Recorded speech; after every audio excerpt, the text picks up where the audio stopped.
Ellie didn't even have time to step back. The crystal glass shattered against the marble floor.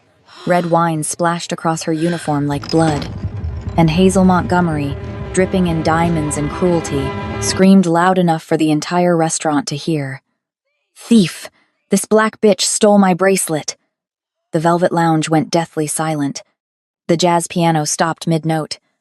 Ellie stood frozen, humiliation burning hotter than the wine soaking through her clothes, while phones rose around her like a firing squad.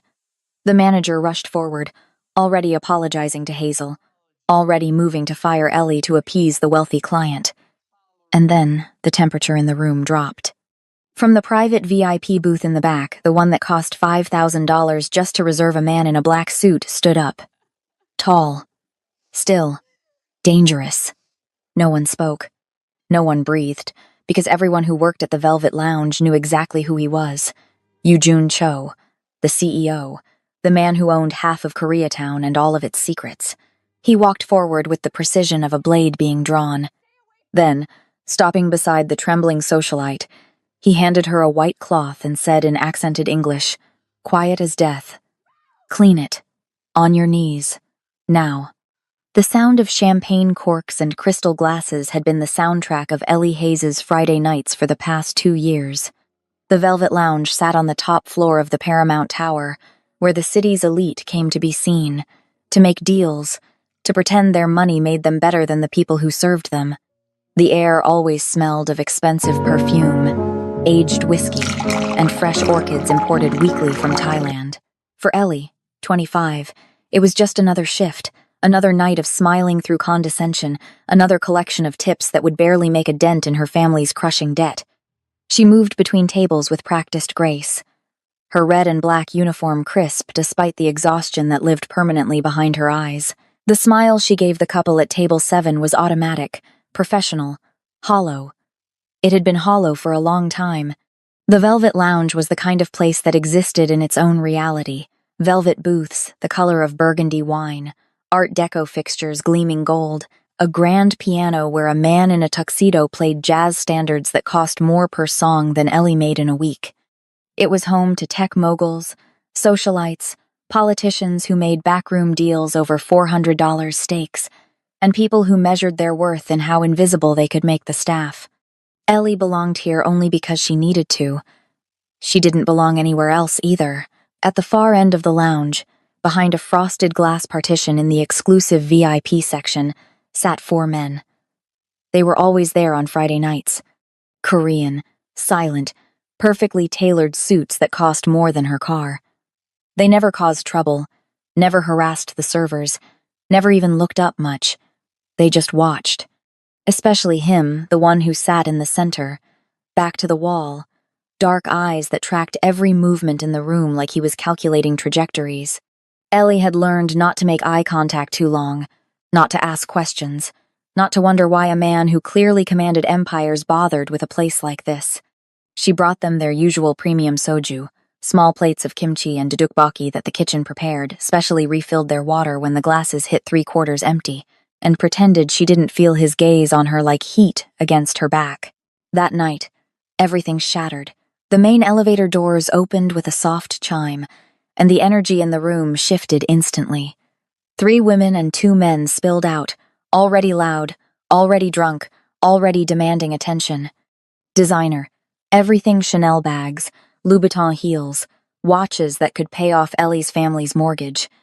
At the front was Hazel Montgomery, 38, wife of real estate tycoon Richard Montgomery, a woman whose face appeared in society pages and charity galas, who collected designer bags and humiliating stories about the help with equal enthusiasm. Everyone who worked at the Velvet Lounge knew the Montgomerys. They didn't tip. They complained about everything. They treated servers like furniture. Ellie's stomach tightened. Trouble. The kind of trouble that cost jobs.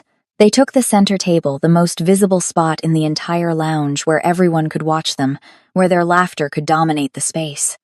Hazel snapped her fingers without looking up from her phone, and Ellie approached, pen ready, smile carefully neutral. "Good evening. What can I start you with tonight?" Hazel finally looked up, eyes dragging over Ellie's uniform with the kind of assessment that made skin crawl. Champagne. The Cristal. And make sure the glasses are actually clean this time. I don't know what standards you people keep, but... Of course, ma'am. Right away. Ellie turned toward the bar, breathing through the familiar sting of... You people. The casual racism wrapped in expensive perfume. Just keep walking. Don't give them a reason. Don't give them anything. She'd survived worse. She could survive this. The champagne was perfect, the glasses spotless. Ellie brought the bottle and 6 flutes on a silver tray, set them down with practiced care. Is there anything else I can... Wait. Hazel's voice cut through the jazz like broken glass.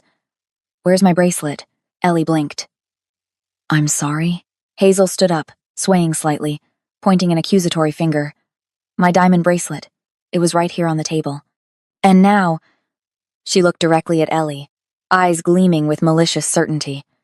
Now it's gone. And you were the only one who touched this table. The room began to quiet. Other diners turned to watch. Ma'am, I didn't touch anything except... Security! Hazel's voice rose to a shriek. This girl stole from me. She's a thief. Ellie's heart slammed against her ribs. I didn't take anything. I would never... Don't lie to me. Hazel stepped closer, voice dripping with venom.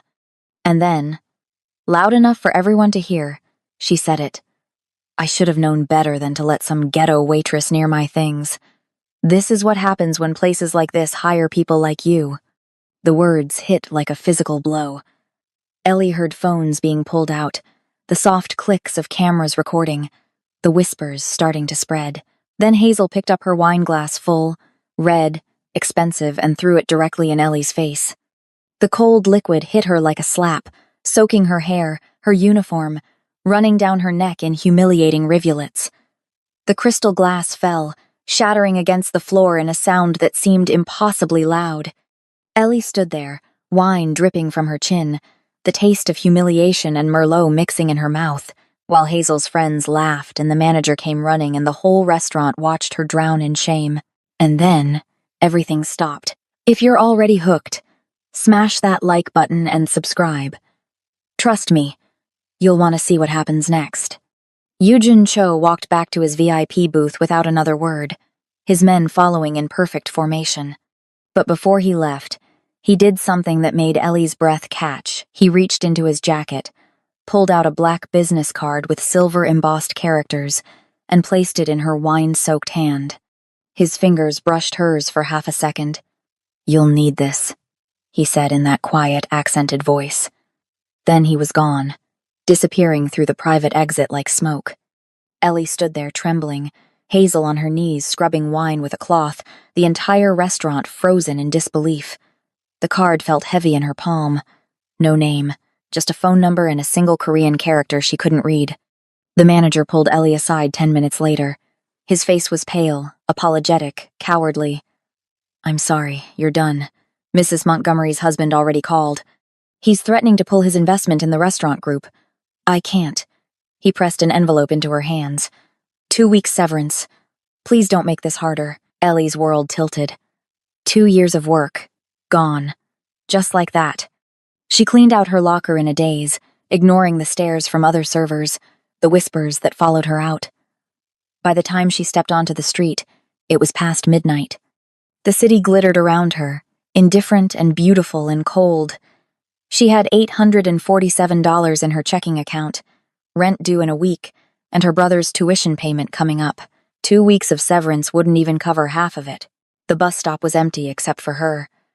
She sat on the metal bench, still wearing her wine-stained uniform, and finally let herself cry, silent tears that tasted like humiliation and fear and rage she couldn't express. She didn't notice the black sedan that pulled up across the street, didn't see the 2 men in tactical gear get out until they were crossing toward her. Ellie Hayes? The taller one had a scar across his jaw and eyes that had seen violence and liked it. Her heart stopped. Who's asking? Message from the Montgomery family. He smiled, and it was the kind of smile predators wore. They want you to understand something about consequences, about knowing your place. Ellie stood, backing away. I didn't steal anything. I didn't do anything wrong. Doesn't matter what you did, sweetheart. The second man circled behind her, cutting off her escape. Matters what they say you did, and they say you're a problem that needs solving. The taller one pulled something from his jacket, not a gun, but a phone. He showed her the screen. Photos of her apartment building, her brother leaving for class, her mother at the grocery store. Accidents happen all the time in this city. Fires, break-ins, people disappearing, tires screamed against asphalt. A black SUV, massive, armored, moving like a missile, screeched to a halt between Ellie and her attackers. Doors flew open. 4 men in dark suits moved with military precision, and suddenly the 2 contractors were on the ground, arms twisted behind their backs, faces pressed into concrete. No shots fired. No shouting. Just silent, brutal efficiency. Yoo-jun Cho stepped out of the back seat. He looked at the men on the ground with the same expression someone might give insects. Then his eyes found Ellie, and something in his face shifted just slightly, just enough to show he wasn't made entirely of ice. "Get in the car," he said. Ellie couldn't move, couldn't breathe. What's happening?" Hazel's husband is Richard Montgomery. Real estate tycoon. Cartel connections. Dirty politician friends. Yoo-jun's voice was calm, factual, terrifying in its certainty. By humiliating his wife in public, I started something he can't ignore. And now you're in the middle of it. I didn't ask for this. You think that matters? His eyes held hers. They sent contractors to threaten your family. Next time they'll send worse. You're not safe in the open anymore. One of his men spoke rapid Korean. Yoo-jun's jaw tightened. He responded in the same language, then turned back to Ellie. "We need to leave. Now. They have people coming. Where are you taking me?" Yoo-jun stepped closer, and Ellie saw something in his eyes she hadn't expected, not just danger, but decision. Like he'd already made a choice about her that she wasn't part of yet. "Somewhere they can't touch you," he said.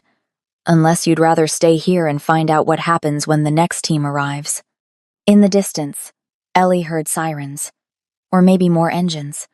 She looked at the men on the ground, at the SUV with its tinted windows and bulletproof doors, at Yoo-jun Cho standing there like fate in a black suit. She got in the car.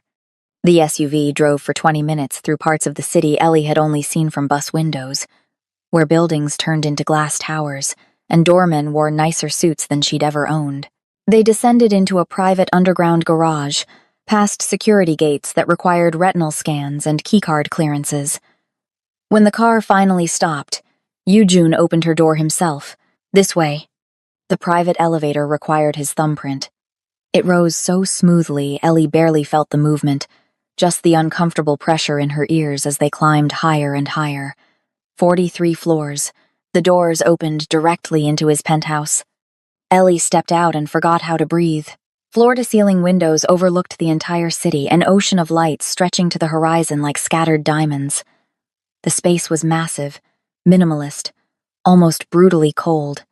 White marble floors, black leather furniture, steel accents that gleamed under recessed lighting. No photographs, no personal touches, just clean lines and expensive silence. It looked like a fortress pretending to be a home. "Your apartment is..." Ellie's voice came out small. "It's secure," Yoo-jun finished. He shrugged off his jacket, and for the first time she saw the holster under his arm, the gun he carried like some people carried phones. Bulletproof glass, biometric locks, panic room behind the kitchen, private security monitoring every entrance 24/7. He looked at her, expression unreadable. "No one gets in unless I allow it." Ellie wrapped her arms around herself, suddenly aware she was still in her wine-stained uniform, that she smelled like Merlot and humiliation, that this man was a stranger who'd just kidnapped her to protect her from people she didn't understand. "I don't belong here. You don't belong dead either." Yoo-jun walked to a tablet mounted on the wall, swiped through security feeds. The men at the bus stop weren't random contractors. They work for Victor Reyes' enforcer for the Sinaloa cartel's operations in the city. The Montgomerys don't just have money, Ellie. They have connections that make money look like pocket change. He pulled up files on the screen, documents, photos, surveillance footage. Richard Montgomery shaking hands with men Ellie recognized from news reports about drug trafficking. Hazel at parties with people whose names appeared in articles about money laundering and disappearances. Richard Montgomery's real estate empire is built on washing cartel money, Yujun continued, voice clinical. Luxury developments, commercial properties, all fronts. He moves hundreds of millions annually for the Sinaloa cartel. And Hazel? He pulled up another photo. She's not just a drunk socialite.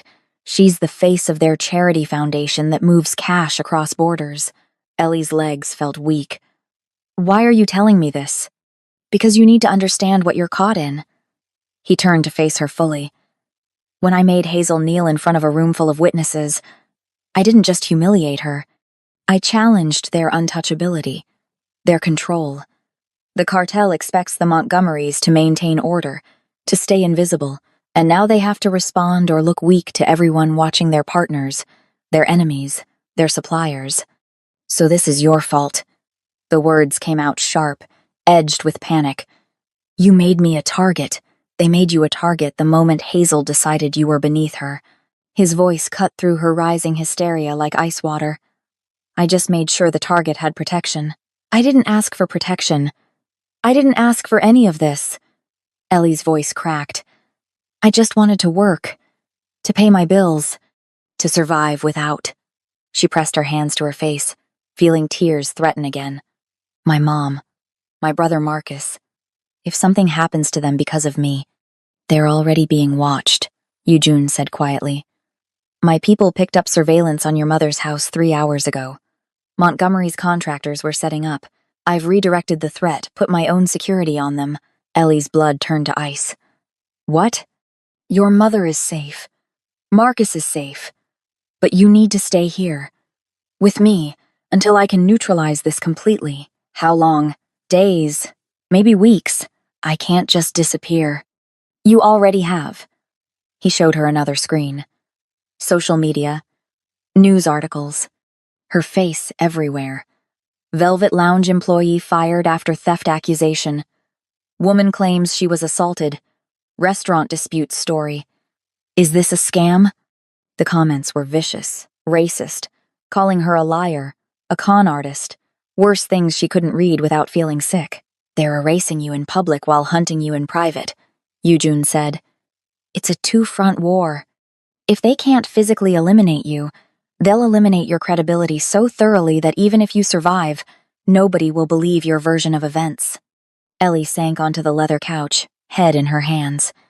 This couldn't be real. 24 hours ago, her biggest problem was making rent. Now she was hiding in a mafia boss's penthouse while cartels threatened her family. Why? She whispered. Why are you doing this for me? Yujun was silent for a long moment. When she looked up, he was standing by the window, silhouetted against the city lights, and something in his posture seemed less certain than before. Because I know who you are, he said quietly. I know you're worth protecting. The Montgomerys just gave me a reason to act on it. Before Ellie could respond, his phone buzzed. He checked it, and his entire face changed, hardened into something that made her stomach drop. What? She asked. Marcus. His voice was tight. Montgomery's people just grabbed him outside his dorm. Ellie woke to sunlight, cutting through floor-to-ceiling windows and momentary disorientation about where she was. Then memory crashed back. The wine, the bus stop, the SUV. Marcus being taken. She sat up too fast, heart racing. The guest room was twice the size of her entire apartment king bed with sheets that felt like silk, minimalist furniture in shades of gray and white, a view of the city that made her feel like she was floating. On a chair near the door sat a stack of clothing, designer labels, her exact size, jeans that probably cost more than her monthly rent, cashmere sweaters, expensive undergarments still in packaging. The kindness of it made her feel like a prisoner. She dressed in the simplest outfit she could find and went looking for answers. The penthouse was a maze of sterile hallways and locked doors, but she followed the sound of a voice speaking rapid Korean until she found his office. Yujun sat behind a glass desk, phone pressed to his ear, surrounded by monitors showing security feeds and financial data she didn't understand. He looked different in morning light, still dangerous, but somehow more human. He'd rolled his sleeves to his elbows, loosened his tie. When he saw her in the doorway, he ended the call mid-sentence. "Marcus is alive," he said before she could ask. "They have him in a warehouse in the industrial district. Broken ribs, concussion. They beat him as a message to you. My team has eyes on the location. I'm waiting for the right moment to extract him." Relief and rage hit her simultaneously. "I need to see him." "You can't." Yujun stood. "If you show up anywhere near that warehouse, you lead them straight to both of you. They're using him as bait to draw you out. So I'm just supposed to sit here? In your fortress? Wearing clothes you bought me like I'm some doll you're keeping?" Her voice rose, all the fear and helplessness of the past 12 hours boiling over. "I didn't ask for this. I didn't ask to be saved or protected or whatever you think you're doing." "Then leave." His voice was calm, infuriatingly calm. "The elevator works. The door unlocks from inside. You can walk out right now." Ellie stared at him. "What?" "You're not a prisoner, Ellie. You never were." He moved around the desk, leaning against it. "But if you leave, I pull my security from your family. From Marcus. And you face what's coming alone. Montgomery's contractors. The media campaign destroying your reputation. The legal charges they're preparing to file against you for assault and theft." He paused. "Or you stay. You trust me. And I handle this my way." "Your way?" She laughed bitterly. "What's your way? More violence? More threats?" "Yes." No apology in his voice. "Because that's the language they speak. You think you can fight them with lawyers? With the truth? They own judges. They control narratives. They make people disappear." His eyes held hers. "I make people afraid, to make people disappear." Ellie opened her mouth to argue, but he raised a hand. "I'm going to cook you breakfast. Then we'll talk. Really talk. And you'll decide." He walked past her toward the kitchen. "You can stay here, or you can join me and at least eat something." She followed him because she was starving and furious, and didn't know what else to do. The kitchen was all gleaming steel and marble, but Yujun moved through it like he'd done this 1,000 times. He pulled ingredients from the refrigerator, vegetables, eggs, containers with Korean labels she couldn't read. His movements were precise, almost meditative, as he chopped and stirred and adjusted heat with the same focus he'd used to make Hazel kneel. "My mother taught me to cook," he said without looking up. "She said a man who can't feed himself is still a child, no matter how much power he has." He cracked eggs into a hot pan. "She cleaned houses for rich families, worked herself to death trying to give me opportunities. And those families?" His jaw tightened. "They treated her like furniture, invisible until they needed something, then disposable." He plated food, kimchi, fried rice, perfectly runny eggs, banchan in small dishes and set it in front of her.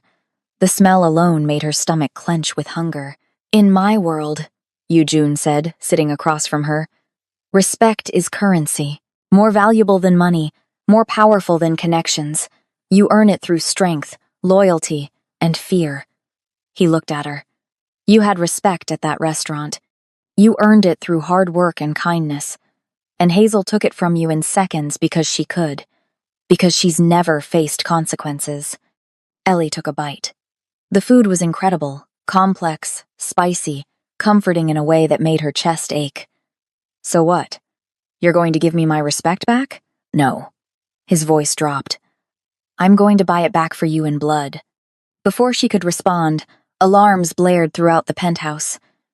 Yujun's phone lit up with alerts. He checked the security feeds and his face went cold as winter.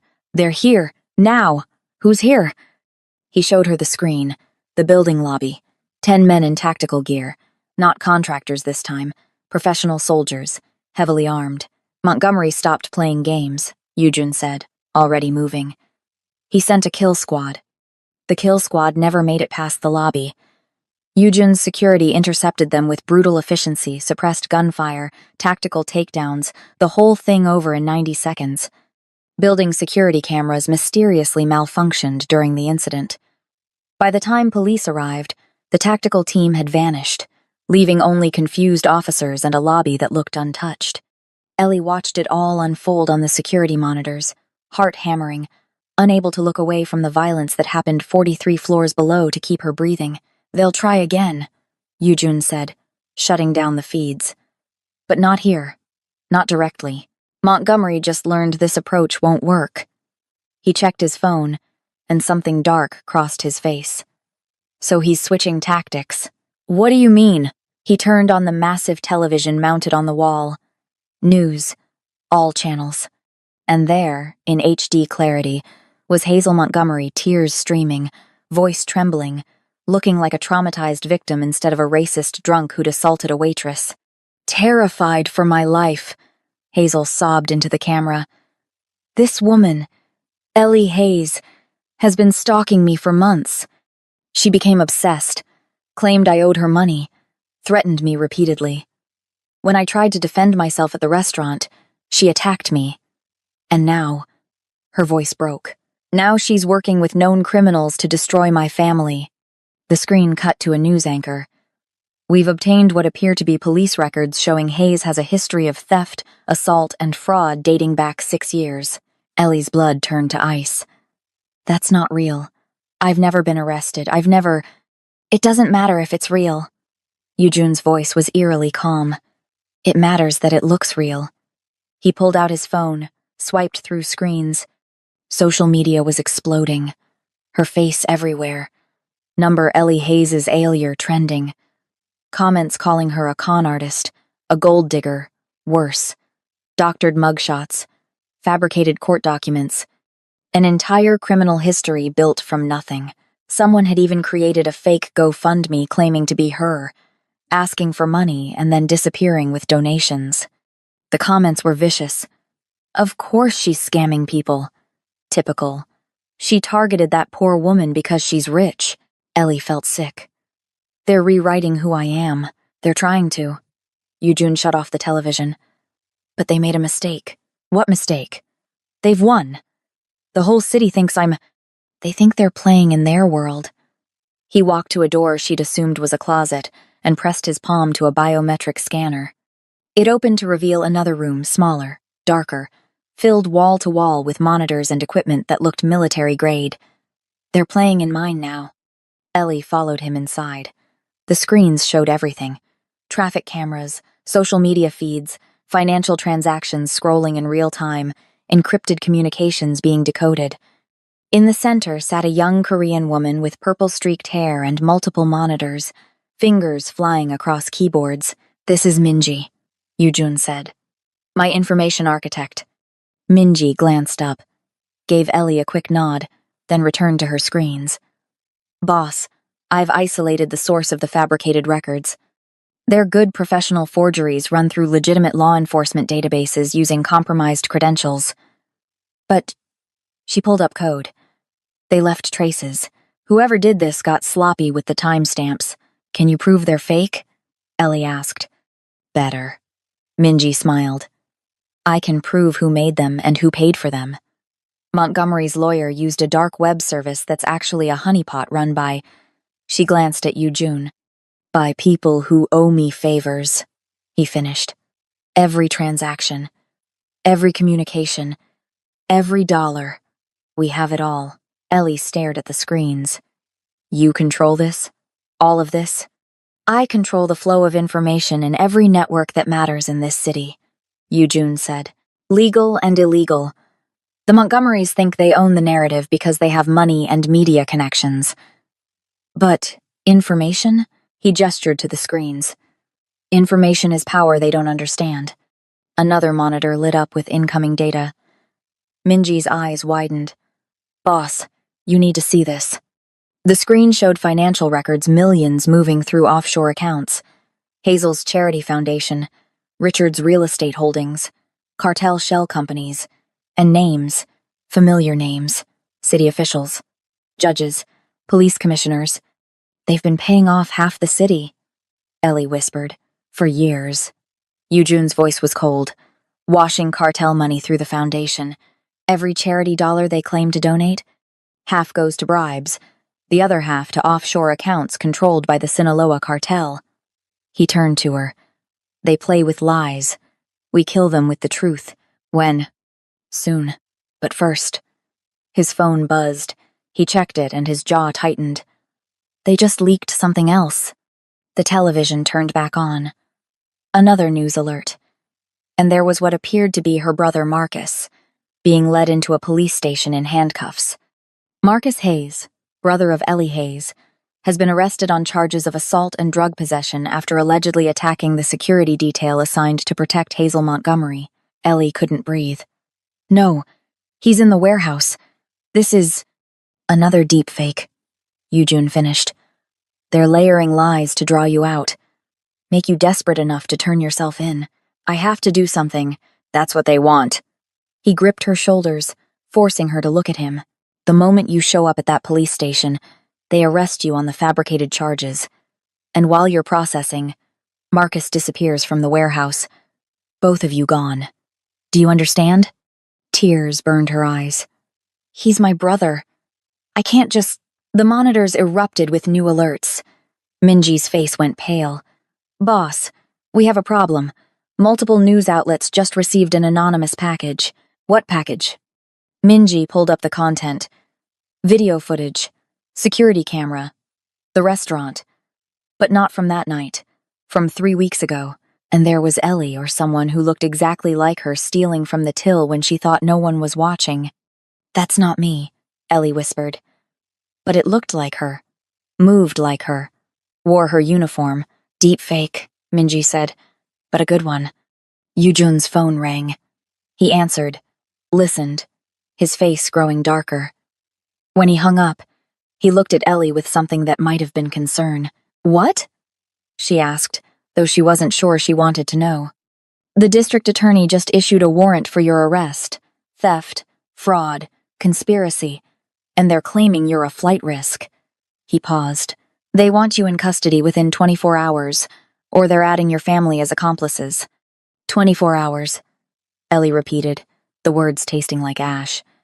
They're going to arrest my entire family unless you walk into a trap. Yujun's voice was steel.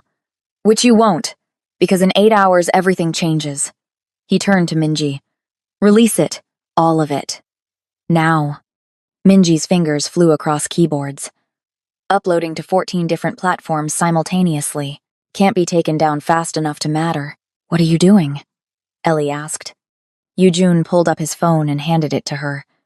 A video was loading audio with a black screen. Then Hazel's voice, crystal clear, drunk and vicious. These people are so fucking stupid. Maria, that Mexican bitch who sued me, I just paid off her lawyer. She never had a chance. Laughter. You know what I love? Watching them think they matter. Like that black girl tonight. Did you see her face when I called her a thief? More laughter. Richard says I should stop playing with the help. But God, it's the only fun I have anymore. The audio kept going. Slurs. Admissions of framing employees. Jokes about making the ghetto trash disappear. 3 years of recorded conversations from Hazel's own phone, hacked and compiled into 6 minutes of undeniable racism and criminal conspiracy. How did you... I've had people monitoring the Montgomerys for 6 months, Yujun said, waiting for the right moment. They gave it to me. He checked his watch. By dawn, this will be everywhere. The news, social media, every platform that matters. They buried your truth with lies. We'll bury them with their own words. Within an hour, the internet exploded. Number Hazel Montgomery is racist trended worldwide. News outlets that had vilified Ellie were now scrambling to cover the leaked audio. The fabricated criminal records started getting scrutinized. Digital forensics experts on Twitter were already calling them fakes. The narrative was fracturing, but Yujun wasn't done. Get dressed, he told Ellie. Something that makes a statement. Why? Because we're going out. And we're going to be seen. An hour later, Ellie stood in front of a mirror wearing a dress that cost more than 3 months of her old salary. Black silk that hugged her curves. Elegant but dangerous. Making her look like she belonged in Yujun's world instead of serving it. Her hair was styled by someone who'd appeared with a kit of professional equipment. Makeup that made her look fierce rather than pretty. She barely recognized herself. Perfect. Yoojun said from the doorway. He'd changed to black suit, no tie, looking every inch the underground king everyone whispered about. The club was called Eclipse, and it didn't exist on any map. You needed an invitation just to know where it was. They entered through an unmarked door in Koreatown, descended 3 flights into a space that felt like stepping into another dimension. Purple LED lights, music that pulsed like a heartbeat, beautiful people and dangerous money everywhere. Every head turned when Yoojun walked in, and when they saw Ellie on his arm, the whispers started immediately. He walked her through the crowd like she was a queen, his hand possessive on her lower back, stopping at tables where men who looked like they ate people for breakfast stood and bowed slightly. Yoojun introduced her without explanation, just her name, his tone making it clear she was under his protection more than that. She was his. Phones came out. Not to mock this time. To capture. The images would be everywhere by morning. The Korean Mafia boss and the waitress who'd been smeared and threatened, together, defiant, untouchable. "You're turning me into something I'm not," Ellie whispered as they sat in a private booth overlooking the dance floor. "No." Yoojun's dark eyes held hers. "I'm showing them what you always were. Someone who doesn't break. Someone worth protecting. Someone who stands beside me instead of behind me." A woman in a crimson dress approached, beautiful, deadly-looking, speaking rapid Korean. Yoojun's expression shifted, hardened.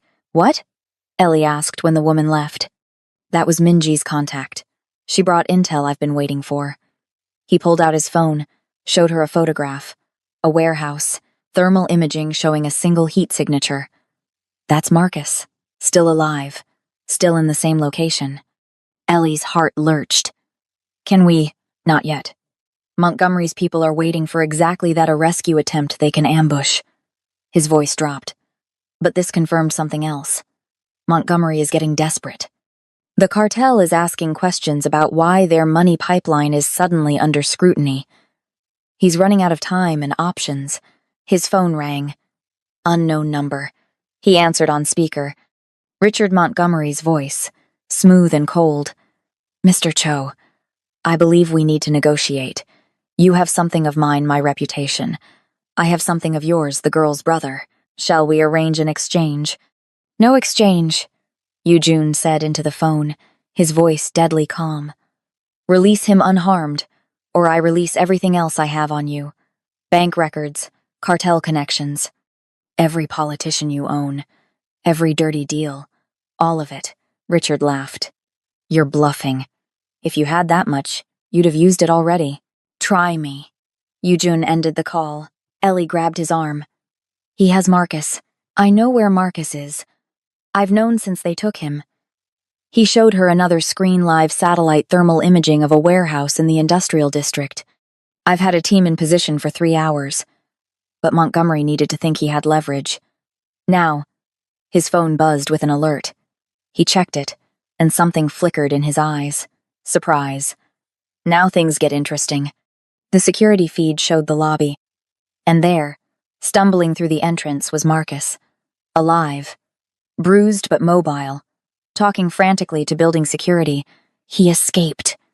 Ellie breathed, relief flooding through her. "No." Yoojun's voice was ice. He was released. On purpose. He spoke into his phone in Korean, rapid-fire instructions. Then to Ellie. "Stay behind me, no matter what happens." "What are you talking about?" The elevator dinged. Marcus burst out, and Ellie ran to him before Yoojun could stop her. Her brother's arms wrapped around her, and he smelled like blood and concrete and fear. "Ellie, oh God, I thought they said they were going to." His voice broke convincingly. "You're safe now," she whispered, tears streaming.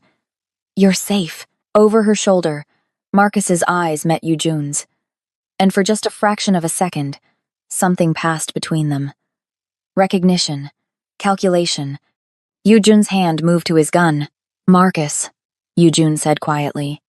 "Step away from your sister." "What?" Ellie pulled back, confused. Marcus's expression shifted, the fear draining away, replaced by something harder. Desperate. "I'm sorry, Ellie. I'm so sorry." His hand shot out, pressing something against the wall panel. A device, blinking red. Security override, Yujun said, already moving. He's unlocking the doors. The penthouse security system went dark. Every lock, every camera, every safeguard offline. And from the emergency stairwell, Ellie heard footsteps, multiple sets. Running up. Marcus, what did you do? Ellie's voice cracked. They have, Mom. Marcus's face twisted with anguish and guilt. They said they'd kill her if I didn't. They gave me the device, told me to get inside, told me exactly. He looked at Yujun with something like hatred. This is your fault. All of this. We were fine before you. Fine? Yujun's laugh was cold. You were drowning, $340,000 in debt. Your mother 3 months from losing her house. Medical bills she couldn't pay.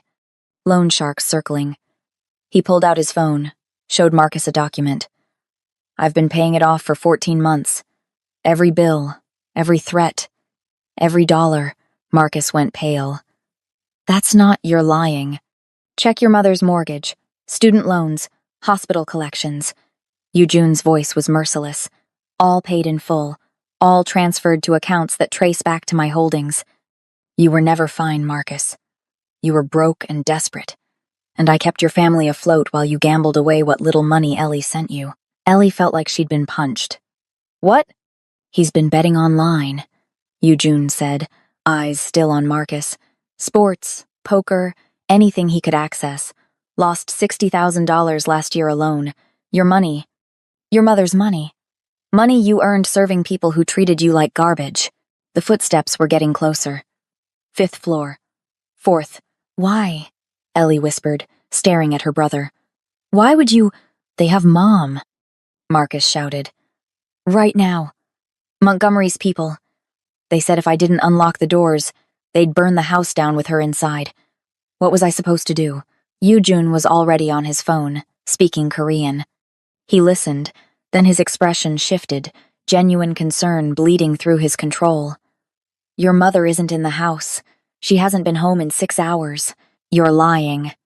She's at St. Mary's Hospital, visiting her friend Caroline who had surgery. My people have been with her the entire time. He showed Marcus the security feed. Their mother. Safe. Laughing with her friend in a hospital room, completely unaware. No, Marcus breathed. They showed me. Deep fake. Like everything else. Yujun's voice hardened. You sold out your sister for a lie. The stairwell door exploded open. 6 men in tactical gear poured through, weapons raised. But Yujun's team was faster. They'd been hidden, waiting. The penthouse erupted in controlled chaos. Suppressed gunfire, bodies hitting the floor, professionals neutralizing professionals with brutal efficiency. Yujun pulled Ellie behind him, gun drawn, moving her toward the panic room. Marcus stood frozen, watching the violence he'd unleashed. 2 of Yujun's men grabbed Marcus by the arms. Boss? One asked in English. Secure him in the panic room, Yujun ordered without looking back. Lock him down. He doesn't leave until I say so. Marcus struggled as they dragged him away. Ellie, I'm sorry. I'm sorry. The panic room door slammed shut, cutting off his voice. Then the main elevator dinged. Everyone stopped. That elevator required Yujun's biometrics. No one else could operate it. No one except. The doors opened. And there stood Hazel Montgomery, holding a detonator. Everybody freezes, or this whole floor becomes a crater, she said, voice shaking but determined. Behind her, 2 more men with enough C4 strapped to their chests to level the building. She looked directly at Ellie. You should have just stayed invisible. Time fractured into terrible clarity. Hazel's finger on the detonator. The suicide bombers behind her, eyes glazed with the certainty of fanatics or men paid enough not to care. Yujun's gun trained on her head. His team frozen, understanding that one wrong move turned everyone into vapor. You think you're untouchable? Hazel's voice cracked with hysteria and cocaine courage. You humiliated me, destroyed my reputation, took everything. You did that yourself, Yujun said calmly. The audio was your voice. The crimes were your choices. Choices? She laughed, shrill and breaking. I'm Hazel Montgomery. I don't have consequences. That's the point. That's always been the point. Ellie stepped forward before Yujun could stop her. Then push the button. Everyone's attention snapped to her. You want to kill me? Do it. Ellie's voice was steady despite the terror screaming through her veins. But you'll die too. And your husband will spend the rest of his life in prison knowing you turned yourself into a suicide bomber over a waitress you couldn't break. Hazel's hand trembled. You don't get to. I already did. Ellie took another step. You wanted to make me invisible. You failed. The whole world knows your name now. Knows what you are. And killing us just proves everything I've said about you. For 5 seconds, nothing moved. Then Hazel's facade cracked completely, tears, rage, the detonator shaking in her grip. I hate you. I hate that you matter, that people care about. The detonator flew from her hand as Yujun's team moved with inhuman speed, one shot not lethal, hitting her shoulder. She dropped. The bombers were disarmed in seconds, knocked unconscious before they could trigger anything. The whole thing over in heartbeats. Yujun pulled Ellie back as his people secured the scene. That was incredibly stupid, he said, but his voice betrayed something else.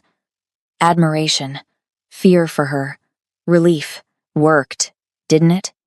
Hours later, after federal agents arrived and Hazel was taken away in restraints, the penthouse was finally quiet again. The agents had taken her, but Yujun's contacts confirmed something felt wrong. Too clean, too easy, Hazel going without the fight they'd expected. Marcus remained locked in the panic room under guard. The suicide bombers were talking, giving up names and locations. The immediate threat was contained. For now, Ellie found Yujun on the balcony, staring at the city like it had betrayed him. His right hand was wrapped in gauze. She'd seen him cut it on broken glass during the fight, though he'd acted like it didn't exist. Let me see, she said quietly. It's nothing, Yujun. She touched his wrist, and he let her unwrap the bandage. The cut was deep, would need stitches, but he'd just wrapped it and kept moving because that's what he did. Ellie cleaned it properly, found the first aid kit, worked with steady hands while he watched her. My father was a soldier, Yujun said suddenly. North Korean defector. He brought my mother across the border, through China, finally to America when I was 3. We had nothing. Less than nothing. His voice was distant. He taught me that power isn't about being the strongest. It's about being the one willing to go further than everyone else. Ellie stitched carefully, not looking up. Did he teach you to pay off strangers' debts? He taught me to protect what matters. His other hand came up, tucking a strand of hair behind her ear. You've been waitressing at the Velvet Lounge for 2 years. I've been coming for 2 years. You think that's coincidence? Her hands stilled. Why me? Because you helped that older Korean woman when she couldn't read the menu, used your phone to translate, stayed 15 minutes past your shift to make sure she understood everything. His voice dropped. Because you're kind in a world that punishes kindness. And I decided that if I had power, I should use it to protect that. Ellie finally looked up at him. His face was so close, dark eyes holding hers with an intensity that made breathing difficult. You're not a monster, she whispered. Yes, I am. No hesitation. I've killed people, destroyed lives, built everything I have on violence and fear. Then why does this feel safe? Her hand pressed against his chest, feeling his heartbeat. Why do I feel safer with a monster than I ever did playing by their rules? Because their rules were designed to keep you powerless. His thumb traced her jaw. Mine are designed to keep you alive. She kissed him before she could overthink it. His lips were warm, and he tasted like danger, and something sweeter like possibility. Like choice. Like the first thing in her life she'd wanted instead of needed. His hand slid into her hair, gentle but possessive, pulling her closer. When they broke apart, both breathing hard, his phone buzzed. He checked it and went completely still. What? He showed her the message. Unknown sender. Just a photo. Her mother's house. Burning. They made it to her mother's house in 12 minutes. Yujun's driver breaking every traffic law, while Ellie called her mother's phone over and over, each ring without answer tightening the vice around her chest. The neighborhood was chaos. Fire trucks, police, neighbors in robes watching flames devour the small house she'd grown up in. "Mom!" Ellie was out of the SUV before it fully stopped, running toward the inferno. A firefighter caught her, held her back while she screamed. Then she heard it. Her mother's voice. "Ellie." She turned. Her mother stood wrapped in a neighbor's blanket, soot on her face but alive, whole, perfect. Ellie collapsed into her arms, sobbing. "I'm okay, baby. I'm okay." Her mother stroked her hair. "I was at the hospital. Got home 20 minutes ago and it was already—" She looked at the flames. Everything's gone. Yoojun appeared beside them, phone pressed to his ear, speaking rapid Korean. When he hung up, his expression was carved from stone. Accelerant. Professional arson. They waited until she came home, then lit it when she went inside. She got out through the back window with seconds to spare. He paused, jaw tightening. "My security team was pulled away by a fake emergency call 30 minutes before the fire started. Montgomery planned this down to the minute. This is because of me," Ellie whispered. "This is because Richard Montgomery is desperate." Yoojun showed her his phone. A message from Minji. "Gala tomorrow night. Montgomery Foundation charity ball. He's moving up the timeline. The cartel is demanding answers he needs to look legitimate fast." Ellie's mother looked between them, understanding dawning. "The man from the news. The one protecting you." She studied Yoojun. "You're him." "Yes, ma'am. Is my daughter safe with you?" Yoojun held her gaze. "I would burn this entire city before I let anyone touch her again." Her mother nodded slowly. "Then finish this, please." The Montgomery Foundation Charity Ball was the event of the season society's elite gathered at the Grand Monarch Hotel ballroom to throw money at causes they'd never think about again. Tonight, it was Richard's chance to rehabilitate his image, to paint himself as the victim of a smear campaign while his wife recovered from trauma. Ellie and Yoojun walked through the front entrance in full view of everyone. She wore a gown that cost more than her mother's house blood-red silk that looked like war painted on skin. Diamonds at her throat that Yoojun had presented without explanation. Hair swept up, makeup fierce, looking every inch like she belonged in this world of money and power. The ballroom went silent as they entered. Every head turned. Whispers erupted like wildfire. Richard Montgomery, mid-speech on stage about overcoming adversity and false accusations, stopped mid-sentence, his face draining of color. "Keep going," Yoojun said quietly. "We're just here to watch." They took a table in the center of the room, sitting, waiting. A statement that said, "We're not hiding. We're not afraid. Come at us." Richard recovered his composure, continued his speech about charitable giving and family values, but his voice shook. Behind him, a massive screen showed photos of smiling children, grateful families, all the good work the Montgomery Foundation supposedly did. Then, the screen flickered. Richard turned, confused. The technical crew scrambled, but it was too late. Minji's virus was already loose in the system. The screen went black. Then, security footage. HD. The Velvet Lounge.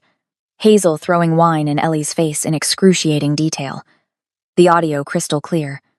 Maybe you should go back to where you came from. Every slur. Every racist taunt. Every moment of cruelty. "Turn it off!" Richard screamed. But it kept playing. And then it switched. Financial documents. Bank records. Money moving from the Montgomery Foundation into offshore accounts. Hundreds of millions meant for charity diverted. Laundered. Stolen. Shell companies traced directly to Sinaloa cartel operations. The ballroom erupted in chaos. "Ladies and gentlemen!" Yoojun's voice cut through the noise, amplified somehow. He stood, and everyone fell silent. "The man on that stage has been stealing from you, from your donations, from your trust. Using his foundation to wash cartel money while pretending to help children. This is a setup," Richard shouted. "He's a criminal. He's—" The ballroom doors burst open. Federal agents, police, moving with purpose toward the stage. "Richard Montgomery," the lead agent called out. "You're under arrest for embezzlement, money laundering, conspiracy, and racketeering." Richard ran. Actually ran. But there was nowhere to go. They tackled him in front of 500 of the city's most powerful people, cameras recording every second. Ellie stood, walked to the center of the ballroom floor, every eye on her, every phone recording. This time, she didn't shrink from it. "My name is Ellie Hayes," she said, voice steady and strong. "I was a waitress. I served you. I smiled when you were rude. I stayed silent when you were cruel. Because I needed the job. Because I thought that was the price of survival." She looked directly at the cameras. "I'm done being silent. I'm done being invisible. And I'm done letting people like the Montgomerys decide who matters." The ballroom exploded in applause, some genuine, some desperate to be on the right side of history now that the power had shifted. Yoo-jun appeared at her side, took her hand. They walked out together through the crowd that parted like water, out into the night where his SUV waited. As they drove away, Ellie's phone buzzed. A message from an unknown number. Just 3 words and a photo. "We're not finished." The photo showed Marcus. Not in Yoo-jun's secure location. Somewhere else. Tied to a chair. And standing behind him, very much not in custody, was Hazel Montgomery. She wasn't arrested. Yoo-jun was already on the phone, barking orders in Korean. The woman they took into custody was a decoy paid double. Plastic surgery to match Hazel's face. The real Hazel's been gone since before the penthouse. She knew we were coming for her. Ellie's hands shook around her phone. She has Marcus. She's going to kill him because of me. "Location," Yoo-jun said into his phone. Then to Ellie. "Minji is tracing the message source. We'll find him."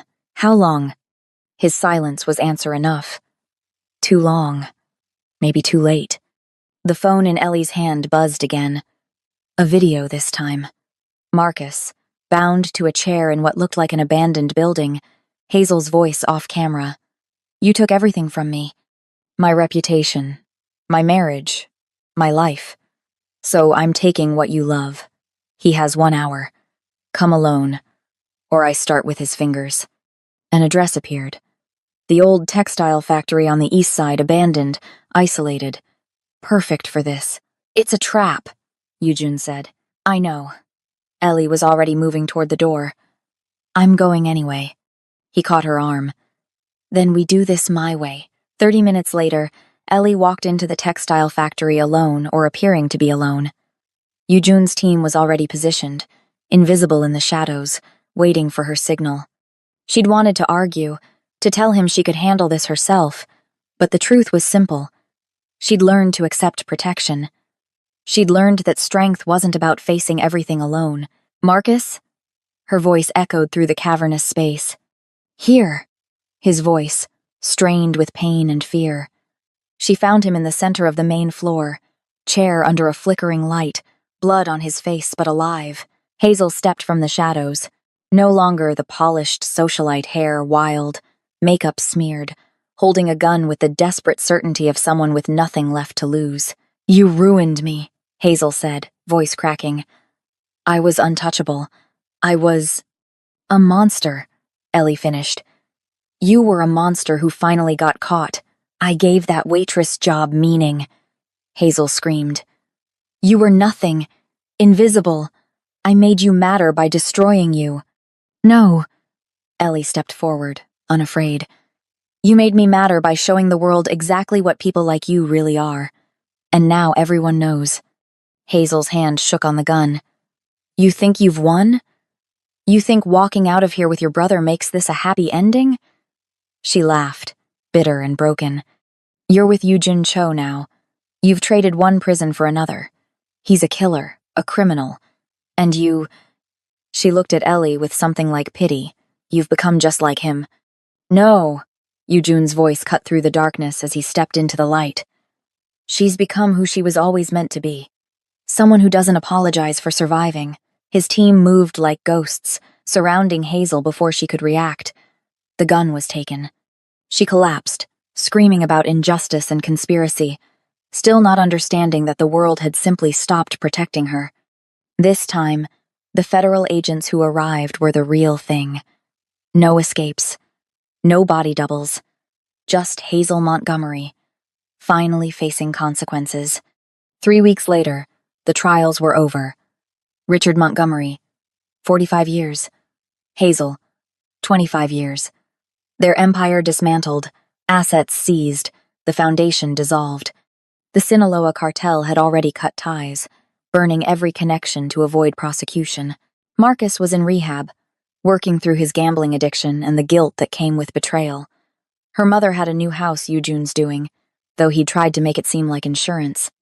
Ellie stood in the penthouse packing her things, assuming the arrangement was over now that the threat had passed. Back to normal. Back to invisible. "Where do you think you're going?" Eugene's voice made her turn. He stood in the doorway holding an envelope. "I have something for you." Inside was a deed. The Velvet Lounge. But the name had changed. Ellie's. "You bought." Her voice failed. "I bought it. Renovated it. It reopens next month." He stepped closer. "But it needs someone to run it. Someone who understands what it means to serve people without being servile. Someone who knows the difference between power and cruelty. Eugene. Stay." The word was simple, but the way he said it like a question and a demand and a hope all at once. "Not as a guest. Not as someone I'm protecting. Stay as my equal. Build this with me." Ellie looked at the deed. At this dangerous man who'd given her a kingdom, at the city sprawling beyond the windows. A year ago, she'd been invisible. Now the world knew her name. "Okay," she whispered. He kissed her on the balcony as the sun set over the city they now ruled together, the Mafia king and the waitress who refused to stay down.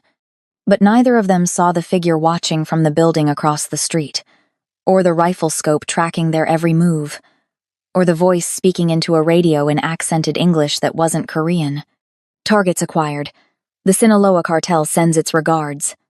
Execute on my mark." If that cliffhanger left you speechless, subscribe and turn on notifications because what comes next is even more intense.